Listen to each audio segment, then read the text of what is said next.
छठे चरण की। छठे चरण को लेकर अगर बात की जाए तो तमाम पॉलिटिकल पार्टीज की ओर से जोर आजमाइश शुरू हो गई है। 57 सीटों के लिए तमाम पॉलिटिकल पार्टीज के बड़े नेता लगातार प्रचार कर रहे हैं।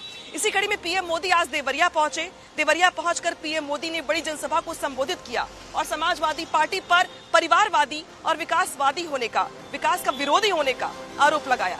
इसके अलावा अगर बात की जाए मुख्यमंत्री योगी आदित्यनाथ की, तो मुख्यमंत्री योगी आदित्यनाथ ने भी आज गोरखपुर और देवरिया जाकर प्रचार किया, लोगों से मुलाकातें की, जनसभा को संबोधित किया। तो वही समाजवादी पार्टी पर जमकर हमले भी बोले।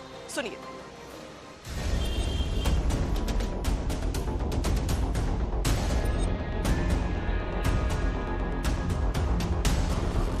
यूपी में अब सिर्फ 2 चरण का मतदान बचा है। सियासी दलों ने अब अपनी ताकत आखिरी 2 चरण की ओर बढ़ा दी है। 5वें चरण के दौरान प्रधानमंत्री मोदी ने देवरिया में एक बड़ी जनसभा की। सभा को संबोधित करते हुए प्रधानमंत्री मोदी ने एसपी और कांग्रेस पर जमकर प्रहार किया। पीएम मोदी ने कहा कि इस बार यूपी में चुनाव घोर परिवारवादी बनाम घोर राष्ट्रवादियों के बीच है। विपक्ष पर बरसते हुए पीएम ने ये भी कहा कि परिवारवादी चाहते हैं कि गरीब हमेशा उनके चरणों में रहे और उनके चारों ओर घूमता रहे, लेकिन बीजेपी ने हमेशा गरीबों की परवाह की है। यूपी में इस बार जिस तरह का चुनाव हो रहा है उसे ये घोर परिवारवादी समझ ही नहीं पा रहे हैं।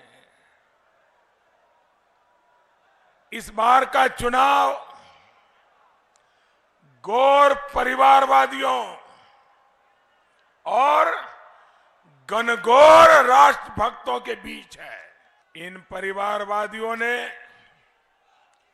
अपने 5 साल में गरीबों पर जितना अत्याचार किया वो मेरे गरीब भाई बहन उसे कभी भूल नहीं सकते। पीएम मोदी ने एसपी और कांग्रेस पर वार करते हुए ये भी कहा कि कोरोना काल में विपक्ष ने गरीब जनता को गुमराह करने का काम किया। साथ ही विपक्ष पर अवैध कब्जे को बढ़ावा देने का भी आरोप लगाया। लेकिन संकट के इस समय में परिवारवादियों ने आपकी सहायता करने के बजाय आपको डराना, चिंता में रखना, संकट और बढ़ाने के लिए जो कुछ भी कर सकते हैं करने में पीछे नहीं रहे। गरीब को इन लोगों ने वैक्सीन के खिलाफ भड़काकर आपको खतरे में डालने की कोशिश की। साथियों, परिवारवादियों के राज में इस क्षेत्र में अवैध कब्जों की भी बाढ़ आ गई थी। हमारी सरकार पानी की बाढ़ और अवैध कब्जे की बाढ़ दोनों को रोकने का काम कर रही है।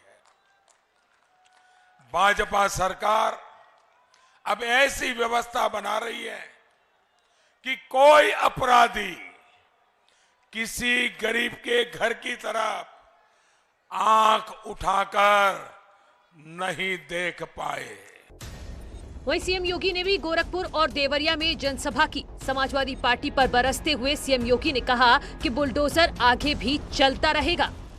हमारे पास एक यंत्र है, वह हाईवे भी बनाता है और माफियाओं को भी कायदे से लेकर के चलता है। और इसीलिए बुलडोजर की आहट से ही लोग घबराए हुए हैं। अभी से टिकट बुक करा रहे हैं, भगदड़ मची हुई है। भागने की फिराक में जिसके पास साधन है वह इंग्लैंड भाग रहा है, जिसके पास साधन नहीं है वह नेपाल भागने की फिराक में। लेकिन सर्वाधिक खाद्यान्न घोटाला अगर 2017 के पहले आप देखेंगे तो देवरिया, कुशीनगर, बलिया ये जनपद थे जिनमें सर्वाधिक खाद्यान्न घोटाला हुआ करता था। आज तो आपको कोरोना कालखंड में भारतीय जनता पार्टी की डबल इंजन की सरकार है तो राशन का डबल डोज भी मिल रहा होगा ना। छठे चरण का घमासान जारी है, जो 1 मार्च की शाम तक चलेगा। उसके बाद 3 मार्च को पूर्वांचल की जनता सुबह 7 बजे से उम्मीदवारों की किस्मत का फैसला कर देगी। Bureau report, news 18।